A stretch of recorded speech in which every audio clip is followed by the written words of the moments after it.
పితా పుత్ర పవిత్ర ఆత్మ నామమున ఆమెన్. సిఎస్ఎస్ఏ జ్ఞానవాణి శ్రోతలకు స్వాగతం, సుస్వాగతం.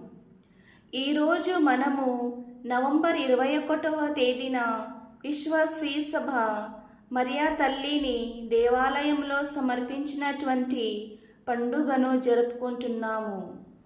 ఇది మోక్ష చరిత్రలోనూ మరియా తల్లికి ప్రత్యేకమైన పాత్రను ఎత్తి చూపుతూ చిన్నప్పటి నుండి దేవునికి మరియా తల్లి చేసిన అంకిత భావాన్ని గుర్తు చేస్తూ ఉన్నది.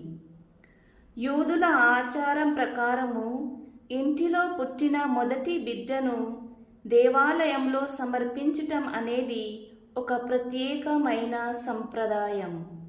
ఆ సంప్రదాయాన్ని మరియా మాత తల్లిదండ్రులు అయిన జోకీము, అన్నమ్మ గారులు ఎంతో చక్కగా తమ ఒక బిడ్డను దేవాలయంలో దేవుని సేవకు సమర్పించి ఉన్నారు.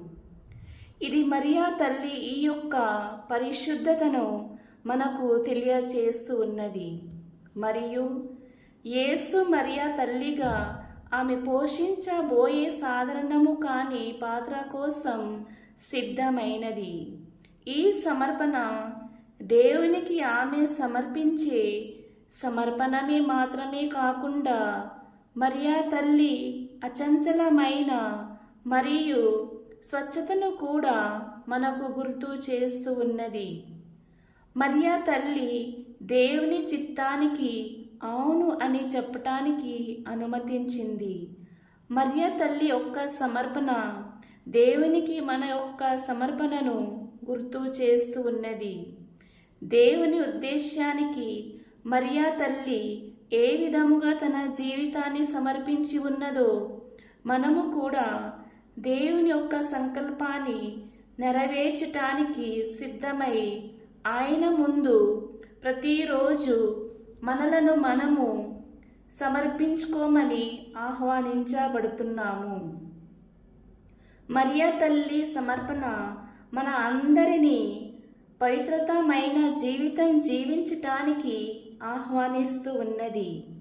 మరియు ఇతరులకు చేసే సేవ కార్యపై దృష్టి సాధించాలని గుర్తు చేస్తూ ఉన్నది. మనలని మనము మరియు మన పనిని చిత్తశుద్ధితో సమర్పిస్తూ మన ఉత్తమమైన వాటిని ఆయనకు ఇస్తున్నామా?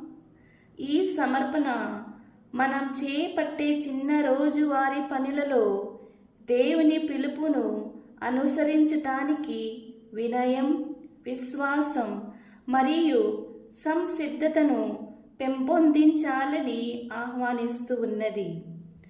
మరియా తల్లి దేవునికి ప్రేమకు పాత్రురాలుగా ఉండేందుకు సిద్ధపడినట్లే మనము కూడా మన జీవితాలలో మనం చేసే పనులలో మరియు మన కార్యపాలలో దేవునికి యొక్క కృపకు సాధనముగా మార్చవచ్చు. మనం ఎక్కడికి వెళ్ళినా ప్రేమ మరియు ఆయన ఒక కరుణ మన అందరి తోడుగా ఉండాలని ఆ దేవాది దేవుని వేడుకుందాము. ఆమెన్. పితా పుత్ర పవిత్ర ఆత్మ నామమున ఆమెన్.